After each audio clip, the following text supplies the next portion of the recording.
Yeah.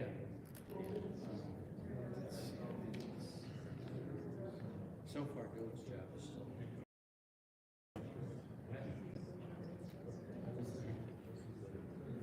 I want to go to the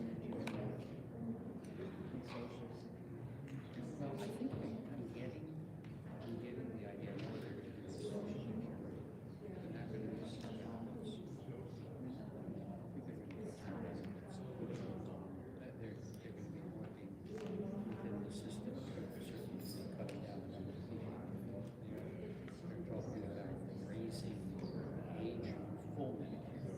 So in other words, right now, full Medicare, I'm sorry, not Medicare, Social Security is 67. And by the way, there might be different Medicare too. But full Social Security is 67, but people will start taking it at 62, 63. Right. And it's always been at 67. You can get more if you take out 77. Used to be 65. Right. But they phased it in, so they might not. They may increase it from 67 to 60 more than that. Number two, what they're talking about is not allowing it to take it at 62, 60.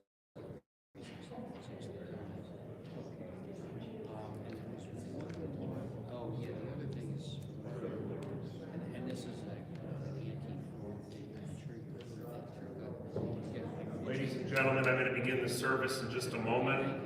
I'm going to bring the family in, and when I do so, if everyone would please rise. Also at this time, would everybody please put your cell phones to silent mode. Thank you.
Sit there, and Ari there,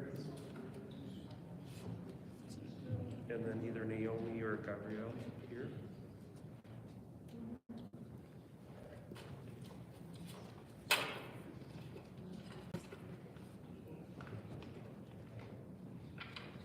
Grandchildren to sit in those seats, please. Here, and then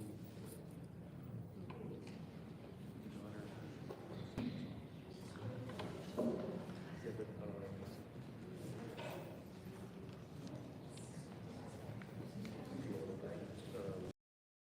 Gabrielle?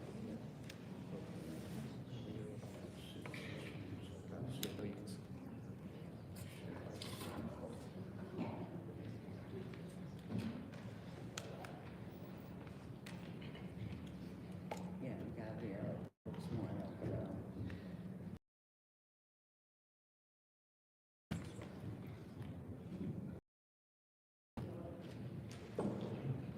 Again, if you have a cell phone, please put it to silent mode at this time. Funerals.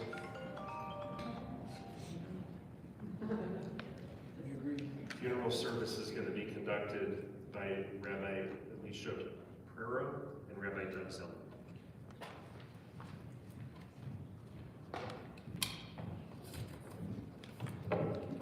Start with some paragraphs of Tehillim. The first one is the very first of these Psalms.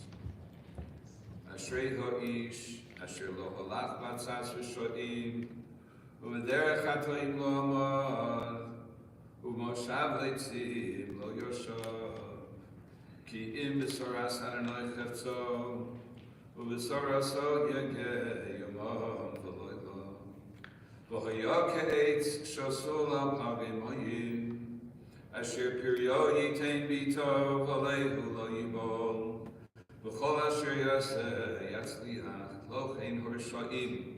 Ki im kamot asher titfen ruach. Al kein lo yokum horshaim b'mishpat v'chatoim b'das tzadikim. Ki odei Adonai derech tzadikim. V'derech horshaim tovei. Happy is the one who has not followed in the counsel of the wicked, nor stood in the path of sinners, nor sat in the company of the scornful. Rather, that one's delight is in the Torah of the Lord, meditating in God's Torah day and night, and will be like a tree planted by streams of water that yields its fruit in season, whose leaf will not wither, and whatever that one does prospers. Not so the wicked, who are like chaff that the wind drives away. Therefore the wicked shall not survive judgment, nor sinners in the assembly of righteousness. For the Lord loves the way of the righteous, but the way of the wicked is doomed. Rabbi Zeldin will be saying the next two chapters.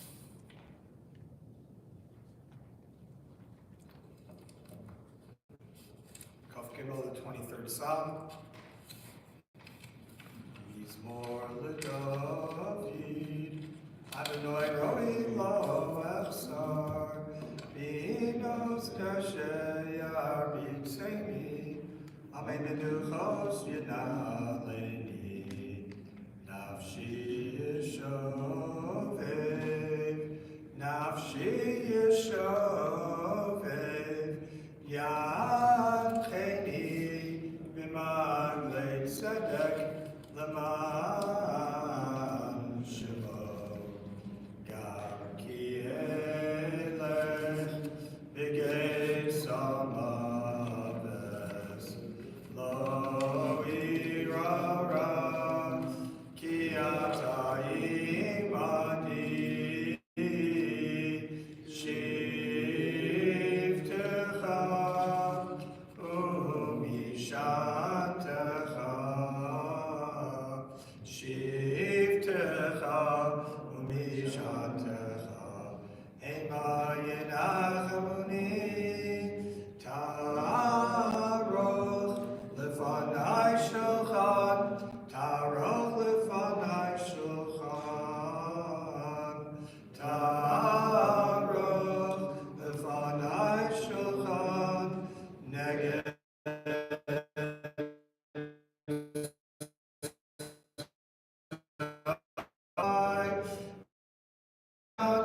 Shemen Roshi, Tishata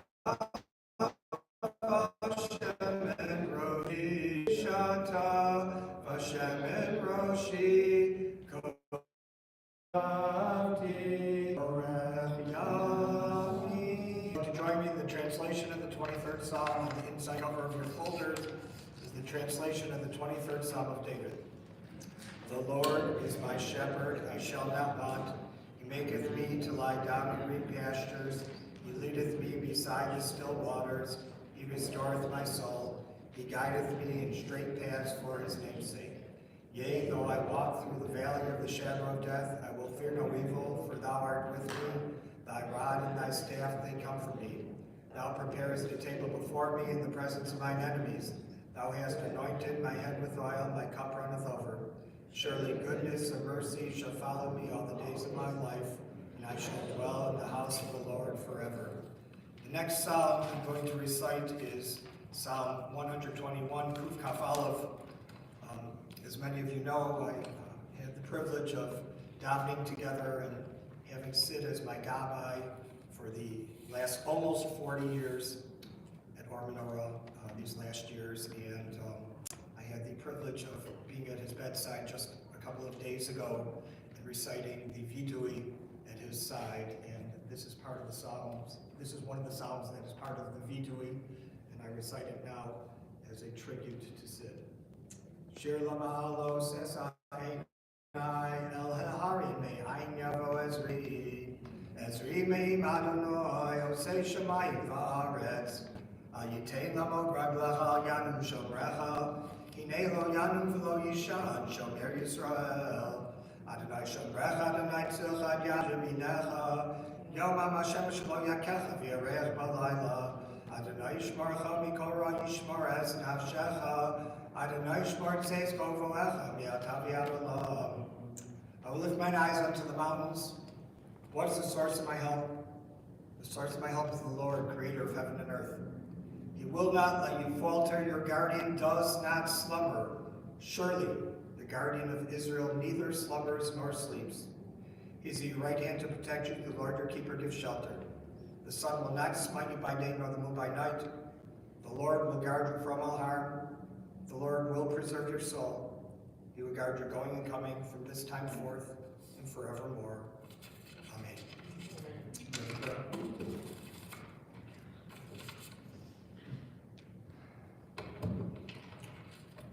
We're here to give Kavod Achron final honor to the memory of Yisrael David ben Gershon V'Gittel Sidney David Amdur.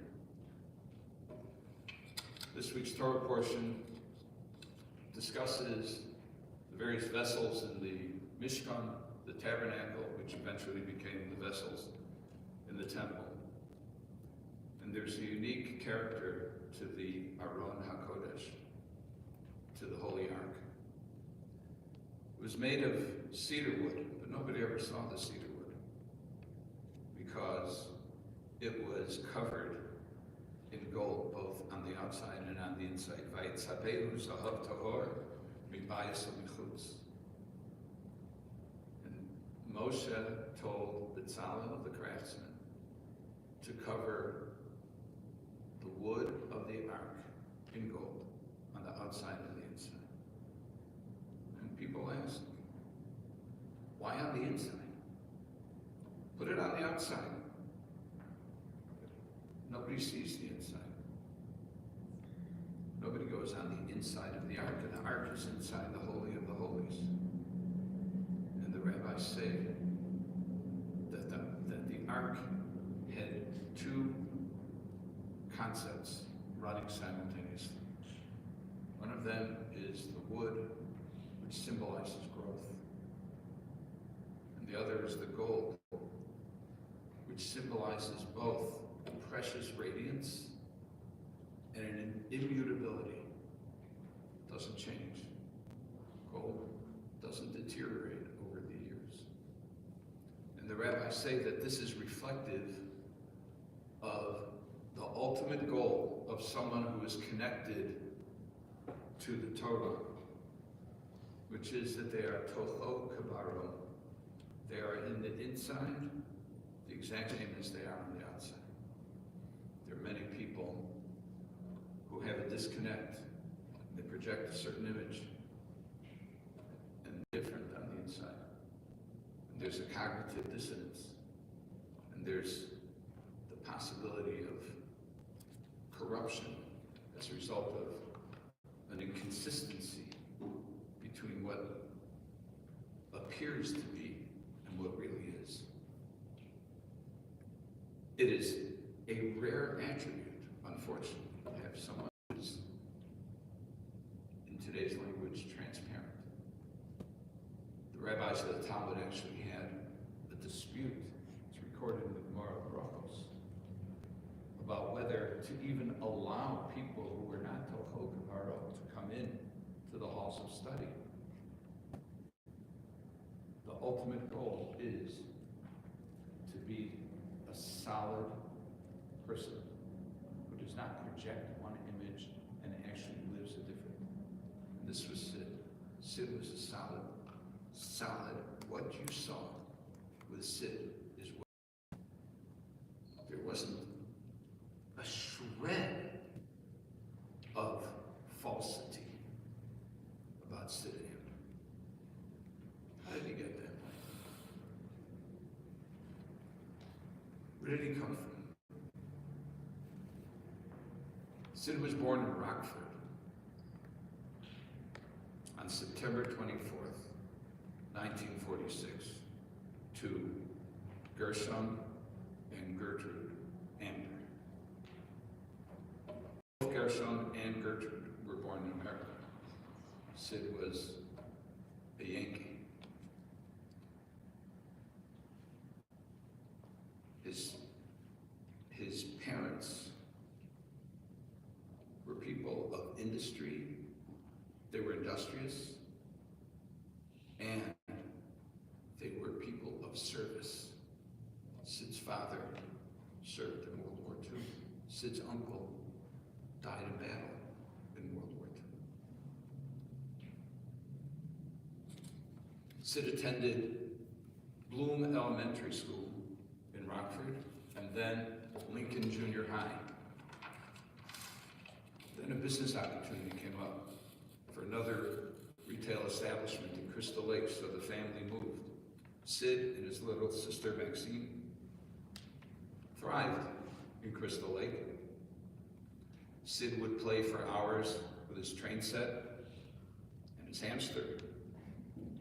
Sid and Maxine would ride bikes, hang out with family. There was lots of family. Family was very important. Sid attended Hebrew school. Among his favorite teachers was Rabbi Bertram Schwartz, who later taught at both Ida Crown and at the Hebrew Theological College here in Minnesota. Sid graduated high school in 1964 and attended the University of Illinois, and happened to have been the last year that U of I was on Navy Pier, and then the first year that it was on the then brand new Circle campus. And that's where Sid met Dale, at a Yavne event at the University of Illinois. Sid graduated in '68 with a degree in accounting, and then moved out to the Hebrew Theological College, which is where I first met Sid. He was already, what they say in Yiddish, an alter Bacher. He was already in the Beis HaMedrash. I was a freshman in high school. He was a nice guy. He was a nice guy even to a freshie in high school. Not everybody was. But Sid Amdur, you can count on him. Always a smile, always a smile, always a gracious affect to Sid. Sid and Dale got married April 12, 1970 at Skokie Valley Traditional Synagogue. He went to work as a business auditor for the IRS, where he worked for 20 years. I learned this morning. I ran into Rabbi Avram Friedman, who was then known as Richie, and he said, Sid Amdur, I think he ran certain aspects of the yeshiva for a couple of years while he was there. Sid also taught Hebrew school. Teaching was Sid's passion. He was even a principal. Among the schools he taught at were Ezra Haponim, Northbrook, Buffalo Grove, Am Yisrael. He loved teaching, and he had a heart of Zahav Tahor, gold. He would volunteer at Dobson Nursing Home. He would play games, puzzles, other things to engage the residents. This is completely as a volunteer. He thirsted for knowledge. He had a prodigious collection of tapes and DVDs. I saw them myself with my own eyes. I actually borrowed a few. And they were on all manner of topics. He was a member of the Chicago Jewish Historical Society. He was just a kind person. He was an older neighbor across the street. Sid used to go there from time to time, visit him, keep him company. He would drive people who had difficulty managing on their own. He would drive them to doctor's appointments or to the airport. Most of all, Sid was devoted to his family. To Dale, his wife of 55 years. To Naomi and Reuben Curlin and their children, Lyric Elishama, and Ari Gribble, and their children, Sima, Hadassah, Abigail, Rami, Esther, to Gabriel. They were his everything, and they gave him the most nafas in his life.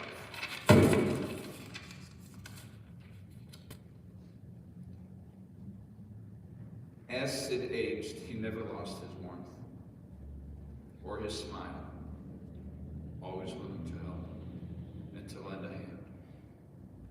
He enriched the lives of all who knew him. Tainish Masot Zurot Tzarchaim, may his memory be a blessing. The next speaker will be friend Larry.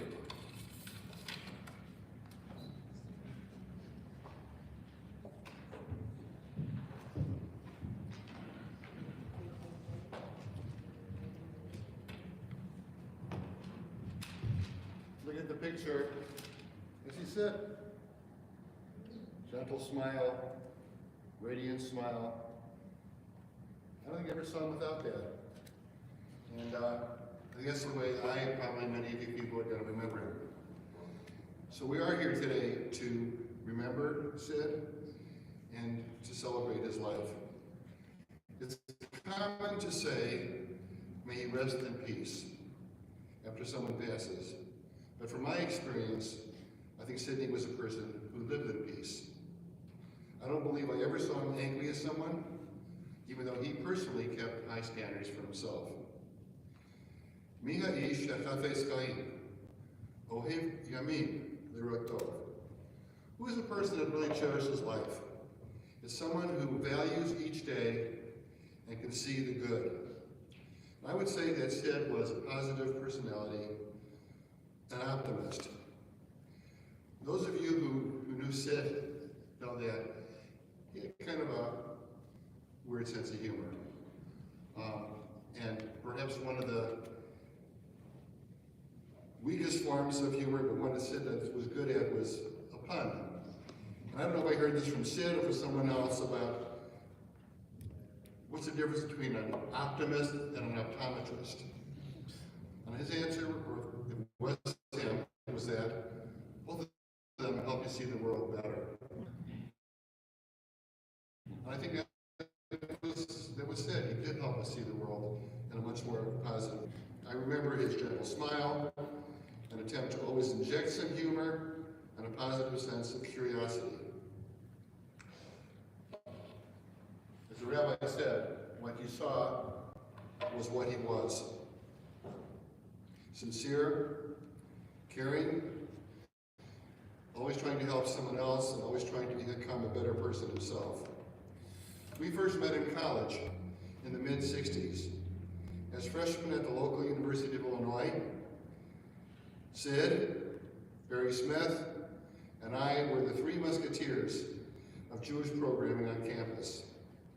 We were the founders and leaders of a chapter of Yavna, which we built into one of the most active organizations on campus, and perhaps the most active Yavna chapter anywhere. Our principle was that in order to nurture a sustainable Jewish community, we needed to be honest, authentic, enjoyable, and educated. Accordingly, a central part of our programming was to have classes. At one point, we had 7 classes a week on campus. And as I remember it, I think Sidney attended almost all of them.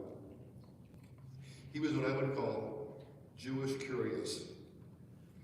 I guess one of the reasons that we connected personally was because both of us came from small communities in rural Illinois. I was in Peoria, he grew up in Rockford and Crystal Lake. In those communities, being Jewish was a choice. You had to work at it. Among our Jewish peers, Shabbat was just another day of the week. And keeping kosher, if there even was kosher food available, was a real challenge. And keeping either one of those was, in many cases, to become a Jewish loner. And meaningful, age-appropriate Jewish education was really difficult, especially past bar mitzvah. So it wasn't surprising that when given the opportunity, Sidney soaked up as many classes as he could. And I believe it was at Yavne in general, and the classes in particular, that he met his life's mate, Dale. But for Sidney, learning wasn't enough. He was a sincere, Lilmod Ulalamed person. He felt that if he learned something from someone more learned than he, that he now had the obligation to share it with others. So Sid spent many years, decades in fact, in the classroom, teaching with a radiant curiosity and enthusiasm. I remember him preparing for some of his classes, often using resources that were quite unusual in our community, but which connected with him, and he hoped also with his students. He would think out of the box, but he always knew where the box was. As a lifelong learner, and he was a role model for all of us. Over the years, our paths kind of diverged, but we had periodic get-togethers. The last one was having dinner together at their home just a few weeks ago. Sid was recovering from a recent medical problem, but was still radiating that calm, smile, confidence, sense of humor, and a desire to share ideas. That was Sidney's smile. He had recently fallen on the way back from shul on a Shabbat. His family was trying to be protective of him, afraid that something could happen again. But Sidney was adamant. He wanted to continue going to shul. His small minion needed him, and he wanted to be with them. Some people ask if there's life after death, but the more important question is, did a person really live before death? I think Sid did.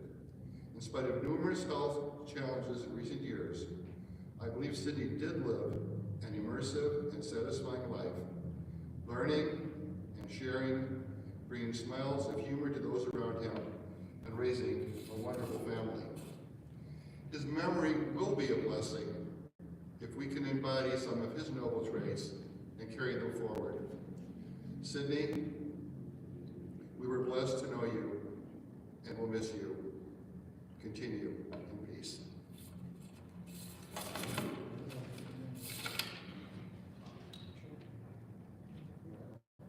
Thank you, Larry. Now we'll hear from Sid's son, Kevin.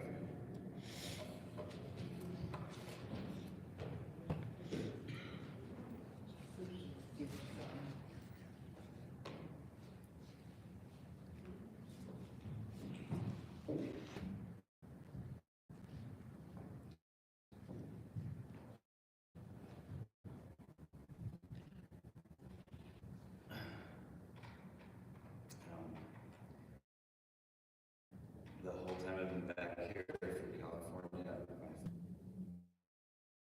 absolutely begging me to stop making jokes. I think,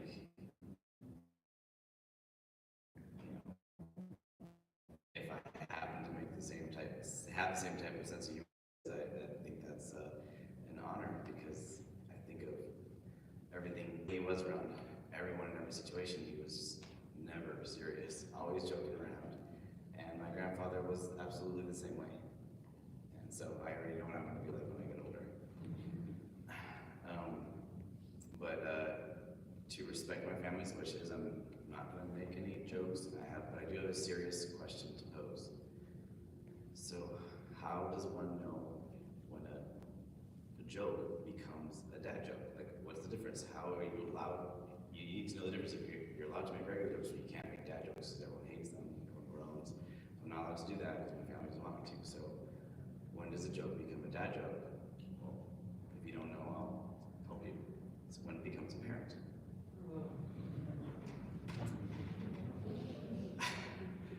I can't. It's built in. It's in their DNA, so I can't help it. But there was more to him than just the sense of humor.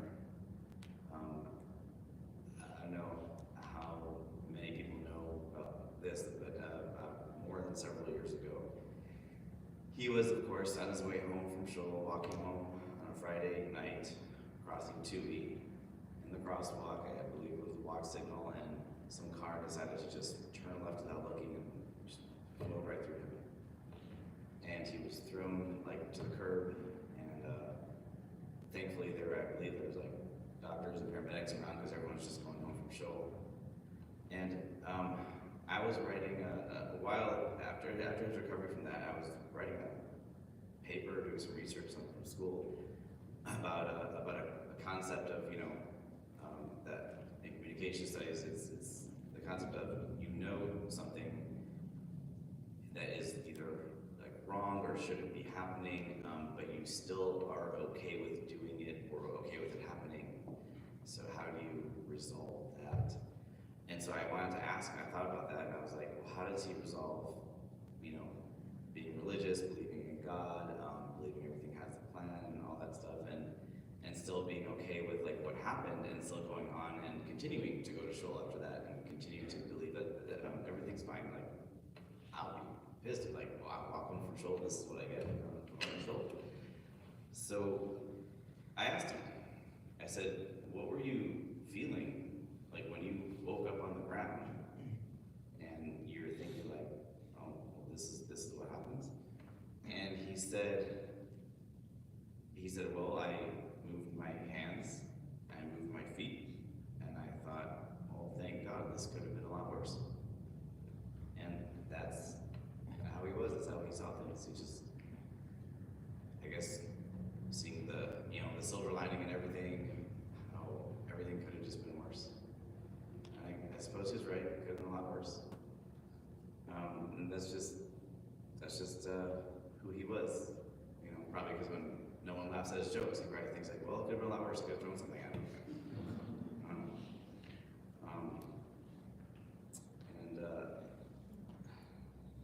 I think maybe he did this on purpose.